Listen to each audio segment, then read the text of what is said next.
بسم اللہ الرحمن الرحیم. السلام علیکم ناظرین, میں ہوں ثاقب بشیر. اسلام آباد ہائی کورٹ سے ایک خبر آپ کے ساتھ شیئر کریں گے. بڑی اہم یہ سٹوری ہے کیونکہ اس کا ڈائریکٹلی تعلق حکومت اور اپوزیشن کے درمیان ایک محاذرائی سے ہے, جس میں حکومت جو ہے وہ اپنے وزیر خزانہ جن کو 6 ماہ کے لیے وزیر خزانہ جو ہے وہ لگایا گیا تھا, اب اگر وہ سینیٹر نہیں بنتے, منتخب نہیں ہوتے, تو ان کی جو ٹینیور ہے, جو مدت ہے, وہ ختم ہو جائے گی.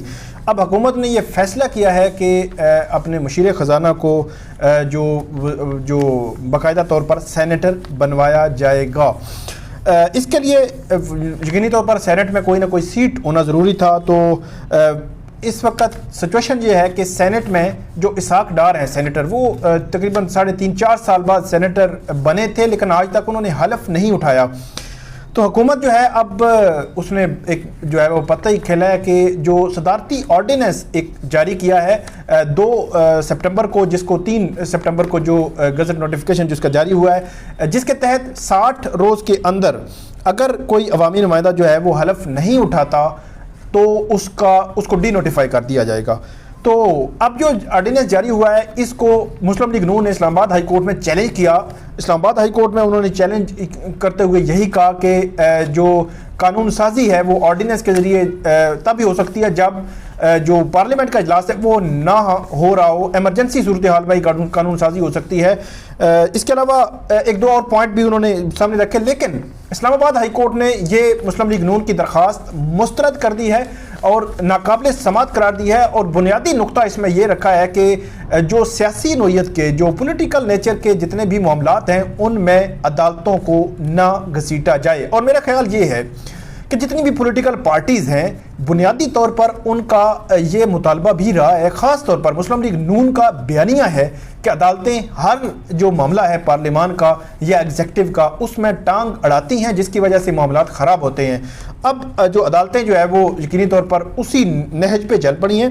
میں سب سے پہلے آپ کو 9 صفحات پر مشتمل جو فیصلہ ہے وہ بتاؤں گا. اس کے بعد اسلام آباد ہائی کورٹ میں آج جو سماعت تھی اس کا احوال آپ کے سامنے رکھوں گا. وکیل تھے منصور عثمان اوان, جو سینیٹر ہیں اعظم نذیر تارڑ مسلم لیگ نون کے سینیٹر ہیں, ان کی جانب سے وہ پیش ہوئے تھے. اس کے علاوہ زینب جنجوعہ وکیل ہیں, وہ بھی پیش ہوئی تھیں عدالت کے سامنے. چیف جسٹس اطہر من اللہ جو ہیں انہوں نے یہ سماعت کی.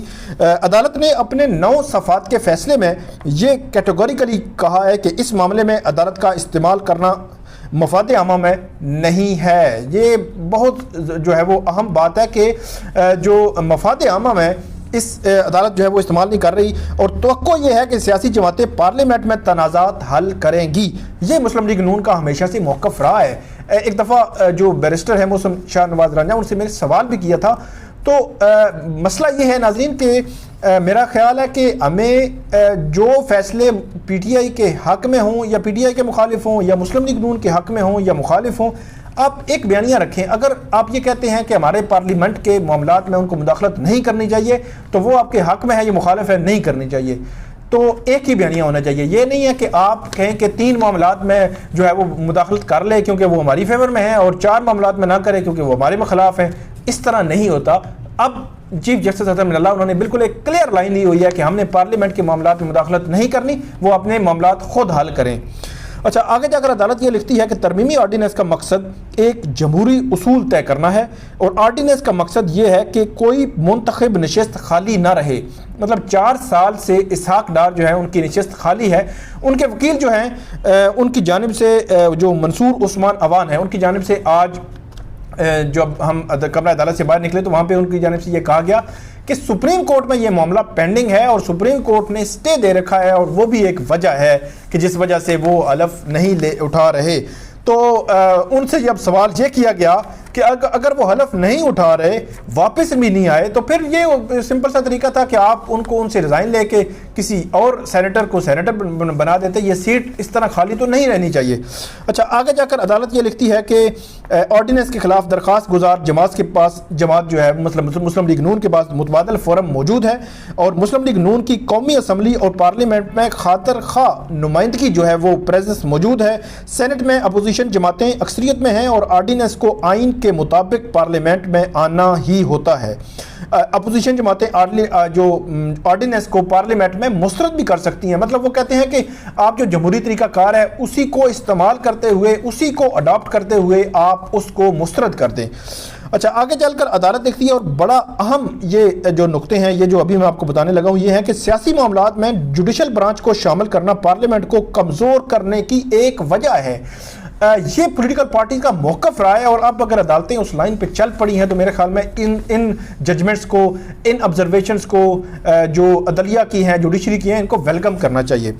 اچھا، آگے جا کر عدالت لکھتی ہے کہ سیاسی معاملات میں مداخلت سے عدلیہ کو بھی غیر ضروری تنازعات کا سامنا کرنا پڑتا ہے، کیونکہ عدلیہ جب کسی بھی معاملے کا فیصلہ دیتی ہے تو ایک پولیٹیکل پارٹی اور دوسری پولیٹیکل پارٹی ایک کے حق میں دوسرے کے مخالف ہوتا ہے، دوسرے کے حق میں آتا ہے تو پہلے کے مخالف ہوتا ہے، تو جس کے خلاف ہوتا ہے وہ تنقید شروع کر دیتے ہیں، تو یہ اس طرف اشارہ ہے۔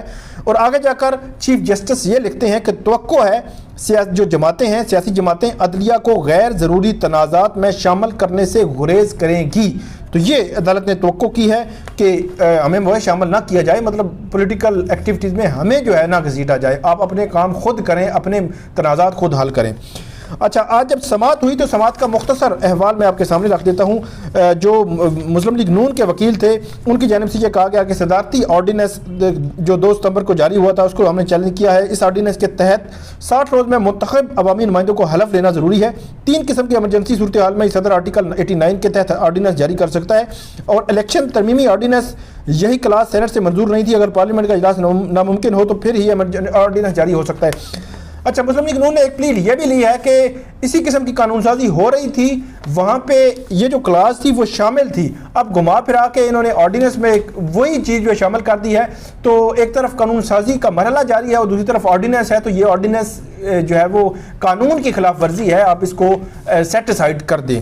آگے جا کر چیف جسٹس نے کہا کہ پٹیشنر جو ہے وہ قابل احترام سیاسی جماعت ہے، ان کے پاس سینٹ میں اپوزیشن کے ساتھ اکثریت موجود ہے، کیا سیاسی جماعت یہ کہہ رہی ہے کہ عوام بغیر نمائندے کے ہونے چاہیے؟ مطلب 4 سال سے اسحاق ڈار نے اس پہ اگر حلف نہیں اٹھایا تو یہ سوال اٹھایا عدالت نے۔ عدالت یہ کہتی ہے عدالت پارلیمنٹ کو تجویز کر رہی ہے، عدالت کو نہیں، پارلیمنٹ کو اپنے اختیارات استعمال کرنے چاہیے۔